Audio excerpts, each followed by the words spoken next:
Magandang araw mga kaibigan.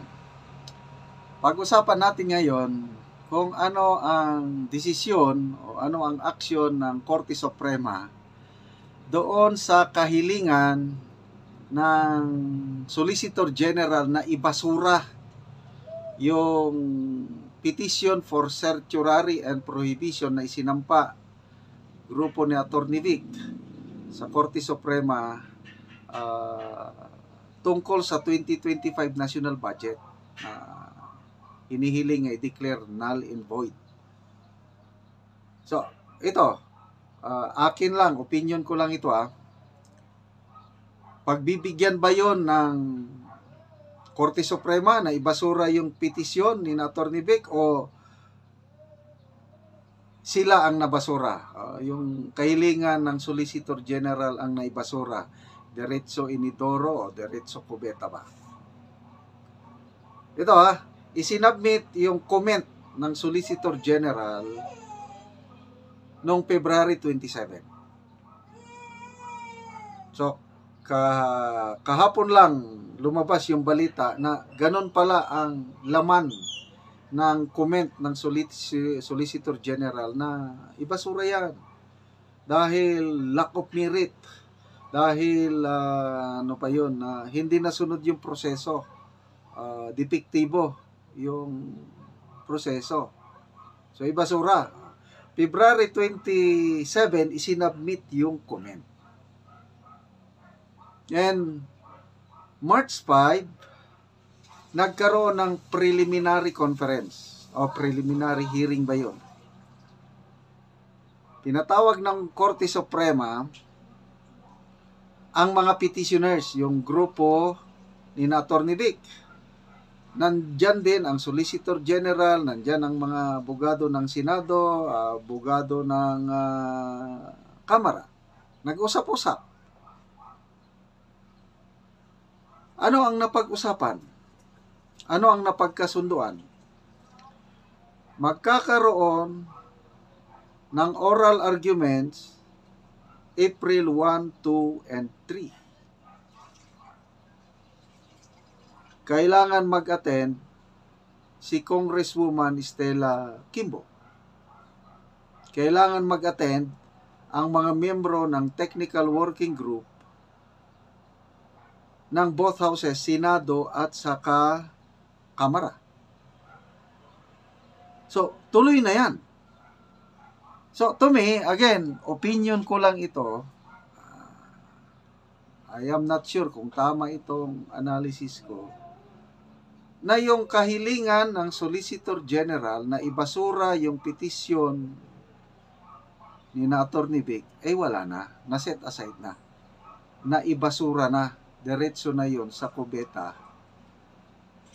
Kasi, nag-set na ang Supreme Court ng 3 days na oral arguments. Ang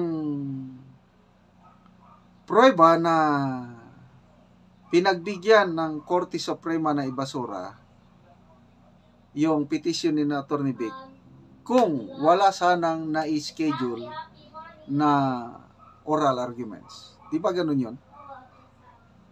Kung nakita ng mga maestrado na lack of merit itong petisyon grupo na Atty. Vic, tapos hindi nyo sinunod ang proseso, sige, tama, ibasura natin, i-dismiss ang petisyon. So kung tuluyan nang i-dismiss ng Korte Suprema ang petisyon, di ba dapat wala ng oral arguments? Correct me if I'm wrong. Kaya kung my humble opinion is wala yon, yung kahilingan ng Solicitor General na ibasura yung petisyon ay hindi na pinagbigyan. Tuloy-tuloy na, uusad na talaga ang kaso at magpasalamat tayo sa mabilis na aksyon ng Supreme Court. Kung ang basihan natin yung 3 oral arguments na nangyari doon sa PhilHealth issue, kung yan ang basihan natin, makikita natin na may pag-asa tayo sa Supreme Court. Ang Supreme Court, mga maestrado, is para talaga sa hustisya, para sa taong bayan. Dahil talagang makikita mo yung puso ng mga maestrado ng Supreme Court na dapat ang taong bayan, yung mga pasyente, dapat pagsilbihan ninyo. Bakit nyo pinakialaman ang pundo ng PhilHealth? Sabi nila, ibalik nyo na yan. Ibalik nyo, bakit nyo punduhan yung mga tulay? Bakit nyo punduhan ng pera ng PhilHealth, yung mga kalsada na may budget naman? O sabi pa ng isa, dapat buwagin na yung PhilHealth Board, baguhin na. So, nakaka-inspire po, nakakatuwa yung nangyaring oral arguments sa PhilHealth issue na ang mga maestrado natin sa Supreme Court is tinitignan nila yung kapakanan ng nakakaraming Pilipino. Okay? So ito, gugulong na ang proseso, nakaka-excite yung April 1, 2, and 3 na oral arguments. Okay? Yung PhilHealth issue, 3 oral arguments, magkakahiwalay, magkakalayo. Bakit itong issue sa 2025 budget tuloy-tuloy? 3 days na tuloy-tuloy. Anong ibig sabihin nun? Nakita ng Supreme Court yung urgency ng petition na ito na dapat talakayin kaagad. At after ito, yan, haharap si Congresswoman Stella Kimbo. Kakayanin ba niya ang haharap sa mga maestrado?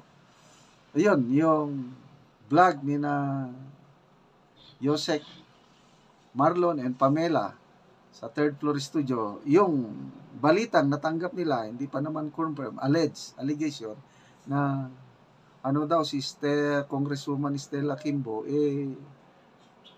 nagalit, bakit hindi inupos ng Solicitor General yung utos na paatinensya at baka pwedeng magawa ng paraan na hindi siya mag-attend or ma-delay yung pag-appear niya after the election. So, good luck sa ating mga abogado ng taong bayan, sina Attorney Vic Rodriguez, sa kanilang paghanda. Huwag na kayong mag-alala doon sa kahilingan ng Solicitor General na ibasura yung petition. To me, hindi yon ibabasura kasi tuloy-tuloy dahil mayroon ng naitakda na oral arguments. Okay, mga kaibigan, salamat sa inyong palaging panonood sa ating channel. Nakakatulong kayo sa tribong Talandig dahil namimigay tayo ng yero at pako sa tribo para ma-repair ang sira-sira nilang bahay. Namimigay din tayo ng solar lights kasi napaka dilim ang kanilang tahanan, walang kuryente sa kabundukan kung saan sila nakatira. Panoorin nyo ang video na ito. Naami din sa sentro sa Kalapat, Barangay Tagbak, Bukidnon. So among hatagan og solar light tong balay nga walay suba. Ayo!